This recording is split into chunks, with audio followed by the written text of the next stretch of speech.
Hello, everyone. Welcome. So, as you read from the title, yes, last Friday was my last day at Bach. So, just a little tiny interrupt. I forgot to say it's 28th February because I forgot to finish the editing on time. So, it's 28th February that it was my last day at Bach. So, yeah, just want to correct that.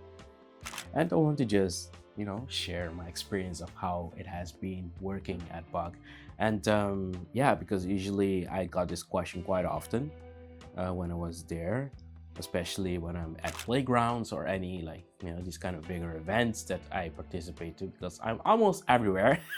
I think for starter, Bach is one of those plays where it's a good hybrid between commercial work and personal, or let's say personal, but internal projects, because there's things like Let's Revolution. That's like a game Bach made I think it was last year, right?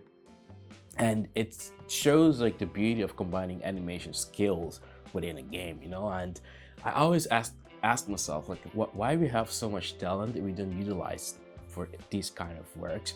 But you also need to put food on the table for for your employers. So it's hard to like always do those passion projects. Like you can also see like the Love Dead Robot episode that Bach did, which was also pretty cool. And yeah, but it's also in commercial products you could get things that feels just as great. And for me, one of those projects were Get Up, right? It was, I think, at least 3 to 4 months. And yeah, I really got to explore what it means to blend artistic expression with design. And that's something I still am trying to figure out like an answer to see how I could implement it together. But yeah, so everyone has like their own skill sets there, and like some people is more illustrative, other people is like more diehard graphic designers, or others like more of a generalist. Like I'm more of a quote unquote generalist, like a T-shaped designer, I will say. And more on this later, but I also found out recently like what I like to do more. So that's like the next step, the next chapter. But yeah, overall you really get to explore and understand like who you are as a creator, what you want to do as a designer when you are about, because you do get like variety of projects that you could explore and learn from. And working with people is just great, like you learn from a lot of people, like the first thing I think I did when I was already there is to just consume, like be a sponge, like I was being a sponge. Like you hear this term a lot, but use your internal resources to learn, to really reach out to other people. Like I'm one of those that was just reaching out to people all over the other side of the world, because Bach has different HQs. Like it's all started, if I'm not mistaken, in LA, like that's the main HQ. And then you have like New York, like in Sydney, Amsterdam, London, and I'm pretty sure I'm forgetting one more place. But yeah, it's a huge company. And yeah, work-wise, it's also quite doable, because you can either work remotely or work in the office, which is great. That company offers those kind of systems, as people can be productive both at the office and at home, and that shouldn't be like the like strict rule that no, you have to work in the office. So that's really great that the company allows you to just work from home if you wish to. Like some people have their whole setup at home, and yeah, and it's very diverse culture, especially at least in Amsterdam. I know it's like so many cultures, like people from Brazil, France, Sweden. What's it, Sweden? Yeah, Sweden. Of course, you also have Dutch. But for me personally, like I'm from Curacao, but we are part of Dutch nationality. And yeah, but there's multitude of cultures, so that's really beautiful to see different cultures coming together to you know to bring creativity to life, right. Now, of course, even for Buck, it doesn't mean that every project will be great. You will find projects where you're like, ooh, Yeah, that you're just pushing through to finalize it, but that's part of the industry, you know. Like we are in a service-based industry. That's something I learned more about, like what I really want to provide as a service recently, which I will touch upon later on for the next chapter. But yeah, because Bach, I think at least a good portion of its focus is in the tech industry. Like if you look also on the website, like if you're really into that, like gaming, keyboards and those kind of things, but also like phones and yeah, working with big brands, then I think you will really enjoy it. And yeah, you will learn a lot. And also you have the internal resources to, as I mentioned it, to kind of develop your skills if you wish to. And people are really lovely, you know. The community is great. I think it's really it's really approachable. Listen to people in the book itself, and in the book itself. Does that even make sense? I don't know. And yeah, it has been a ride. It has been a good ride, you know. It has been a good ride. And I started there back in 2023 as an apprentice. um, this whole process started like so this is the thing. To me, I believe in the power of talking with people, right? And I started talking to Simon. I think he's known as Bobby Filia on Instagram, maybe, but Simon Boujou.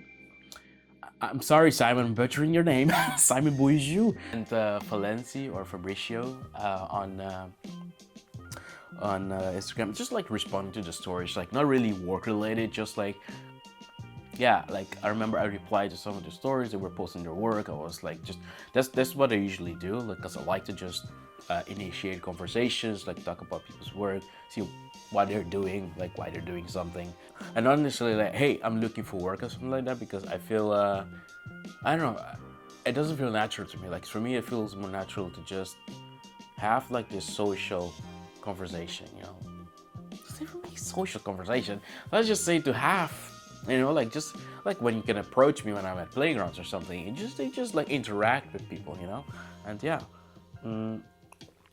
so I started doing that, and then I think a couple weeks later I got a. See, this is the weird, like not weird, but this is not common, I suppose. I got a message from Buck, like from the talent manager, to hey, you know, do you want to have an interview? Because both Simon and Fabricia, they saw my work on Instagram, and yeah, so they wanted to see then if I would like to apprentice for Buck, which to me in that time I was graduating. I think back in yeah, I was in the graduation time. I think it was in January, February, March, around March. I got this message. I was like in the middle of my graduation, preparing, writing and stuff, and then I got a mail. I was like, wait, what? What? This can't be true. Like, let me check again. That was like just thinking about it feels just like yesterday, you know. And yeah, so it made me enthusiastic, and then from there, like we started the process to uh, for me to get into Buck as an apprentice, and yeah, it was great. It has been a great ride, and yeah, that's like how I got into Buck. But I think the other way of getting into Buck, I would say, is to freelance, because there's people that basically started freelancing for Buck, and you then get to, you know, you build that trust, you build that connection with you and the hiring manager, and perhaps in the future, like you get like a full staff position, because some people got to that position due of freelancing, as I mentioned. And yeah, and I think it's also important to not, this is the harder part, you know, like to not put any company on a pedestal, because you are then limiting yourself to, you know, just one company, you know. And you don't really want that. Like every company has something to offer, I feel, whether they're small, medium, or big, right? I mean, of course, like having Bach or Oddfellows, or you know, all these bigger studios on the Foley feels great, but in the end, everyone's path is kind of different, you know. Like as you can see, like 1.5 years later, like my path kind of has diverged to something else. So like at least like now it's diverging to something else, because you accumulate experiences to understand yourself better. But yeah, so that's like one big tip I would say, is to just learn the concept of letting go, you know, like letting go the the need to be able to work at certain company, but just continue doing your own thing, because that's what I still do, whether I'm in Bach or not. Like I still continue to do my own thing, or whether I'm working as like just doing deliveries, I still continue to do my own thing, because yeah, I just love to make something, you know, love to create. So yeah, so that's like a way I would say on how you could get into bug. But this doesn't apply only to bug. This applies to any company. Like to not put him on pedestal, but to still be, you know, just be a human. If that makes sense. Like there is a saying, Curacao. If something is for you, it's for you. If something is not for you, it's not for you. If I want to say in my language, se algo tá pago, é tá pago. Se algo não tá pago, é não tá pago. So, kind of remember that saying and just continue doing what you do, you know, and eventually you will find a path. Like something will come on your path that will match what you wish to do. And you just need to keep putting the work in a way. But there is one thing I would say in regards to that, keep putting the work, because right now the industry is changing. At least in this time of recording this video, the landscape of work is changing, and that affects every company, whether that's like big studios, medium studios, or small studios. And we all know one of those things that's affecting is AI for sure, right? The work ethic is changing, and people are beginning to use these tools to utilize in their process, and that means like bigger studios or medium studios, like workforce is changing as well. Like I have even seen studios that has been here for decades closing down, you know, like in Netherlands even, right?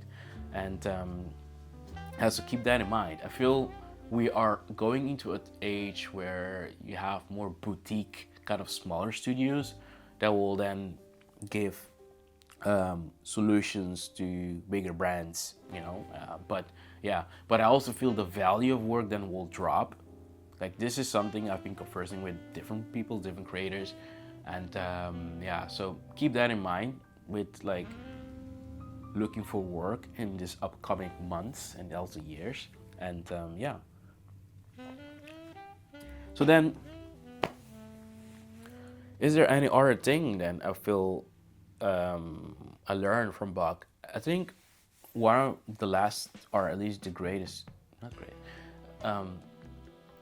another thing I've learned from Bach is that in the end of the day, we are all striving towards the same direction, right? Like even though we all have different skill sets, you're all still trying to come up with a solution that will work for the client. Whether that's a difficult client to work with or a great client to work with, you are doing a service. You are like, sure, we are artists by heart, right? By heart we do artistic practice, right? Illustrations, drawing, and sketching, and sometimes that can be hard to receive feedback or doing revisions over and over again. But you are still offering a solution for a client, right? So you need to create work that is relatable, but also that is by the brief, right? So if you come from an art practice, it's gonna be hard to switch that thinking, I feel, because in the school, you are, especially for art schools, people are so precious about their work, they defend it to the end of time. But if you're working in a bigger studios or just in the real world in general, it doesn't work like that, you know? Like you need to be able to accept feedback and make the changes accordingly, because you're making something for someone else, right? You are providing a service. Now, on the other hand, if you're doing your own artistic thing, of course, you are able to just do whatever you want, like if you're selling your own product. But yeah, so that's another part. Like you need to remember that we are in a design industry and not really like in an industry where we are selling paintings, right? We are selling services. So yeah, collectively then you're striving toward the same solution, but you use your own artistic heart to find your way of making something fresh and new for the client. Yeah. Yeah, I think that's pretty much it at Buck, or at least the things I've learned at Buck. I mean, not at Buck. um, yeah. So the question then is, what's next? What's on my plate right now? So first, I need to take a rest for sure. Knowing myself, that rest will be quite short because I don't like to be idle. I like to just make stuff.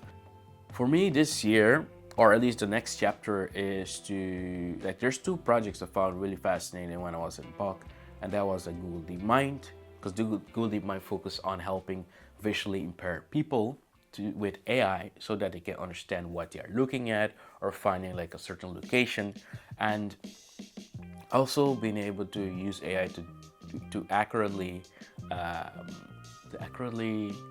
depict the weather conditions and things like that. So being like a forecast to tell you, oh, you know, it's gonna rain today or there's a hurricane coming, this kind of stuff. So I feel like in that sense, I want to drive more towards things that's like using my ability to create outcomes that could potentially help other people trying to use future technology for bringing like a new tool to help another person per se.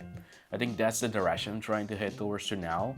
And GitHub, it's a lot about the community. I mean, like the coding community, right? So I think I also want to be then in that direction in which so community, future tech, sustainability, and all around just even editorial illustrations that could be focused on visualizing an idea and making it concrete for someone else to understand it. So that's like the kind of direction I feel I'm heading towards to now. And this realization didn't come just like out of thin air, you know, like I have been questioning my direction for almost 8 years, I think, 8, 9 years. Like, what am I doing? Why I'm doing design? Why I'm drawing? Why I'm doing websites? Why I'm creating logos? You know, why I'm creating icons? Because I've delved in all of these different fields to figure out who am I? What do I want to represent after, you know, my deathbed? Like, if you want to get really morbid, you know, these are important questions because in the end, you are gonna be working for the rest of your life, right? At least till hopefully 65, that you can. That's another can of worms, that you can retire peacefully. But yeah, we all know how that works in nowadays time. But yeah, so this has been questions I've been asking for quite some time. And last year when I had like this digital detox in France, I came to the realization that we consume a lot, right? Even I consume a lot. Like sometimes I'm on the phone for 4 hours. And when we had 5 days without our phone, you realize that you don't really need your phone. If you have people around you, you just do activities with one another, you know? But of course, that is like more a box, like a sandbox created to have specifically that moments. You know, a sandbox for just being present because the food was served, it was at the permaculture farm, and you're like on the slow side of the country because this was like on the outside of France, like south of France, and it was great. But applying the same theory in the modern world is a different story because you are surrounded by the rushed life, you're surrounded by a lot of advertisements, you're surrounded by, you know, a lot of sounds and noise and light and all of these other things which you didn't really have when which I didn't really have when I was at the farm, right? So you are able to just be in nature and be with the land and just have genuine conversation. Like it still feels like I did that yesterday because it just felt like that. It felt like a dream. So yeah, so that's what I found after this trip, that I don't really need to use the phone that much, but then how can I try to create things that will make this more cautious, or at least to create, like start doing little efforts that could potentially make tiny little impacts for making people becoming more aware of this so that they can um, find a way to be at peace within the modern world, right? And so that means like either I work within a team that's like contributing towards that, like there's different studios I saw that's doing that in the Netherlands. There's also this magazine I found out recently called Imagine 5, actually, which are trying to focus more on these topics. It focuses a lot on how planet-based insights that could be applicable for you to apply in your own life, right?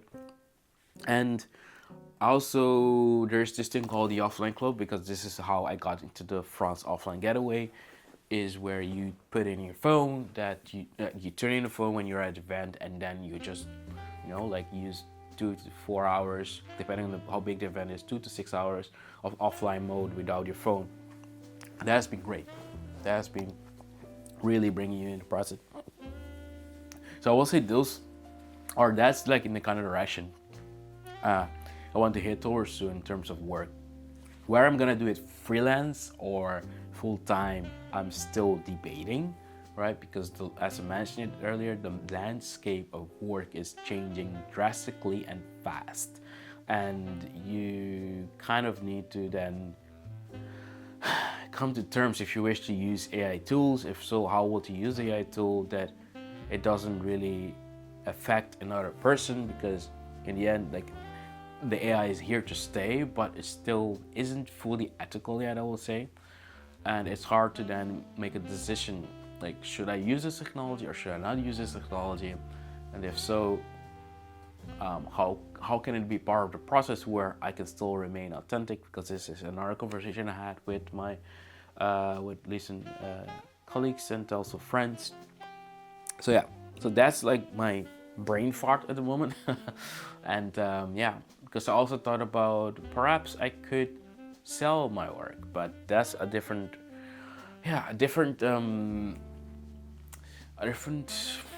difficult road. Like unless I do it like Valerie Lynn. I know there's also Mia Pinsa on Instagram. She's always like posting her work.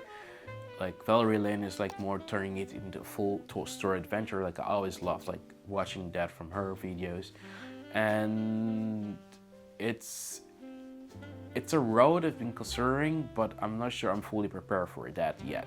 Because then you will really need to go fully in and diversify as much as possible to kind of, it's like having freelance, but then selling also products so that you can sort of survive in this world we are in. This has been a long one.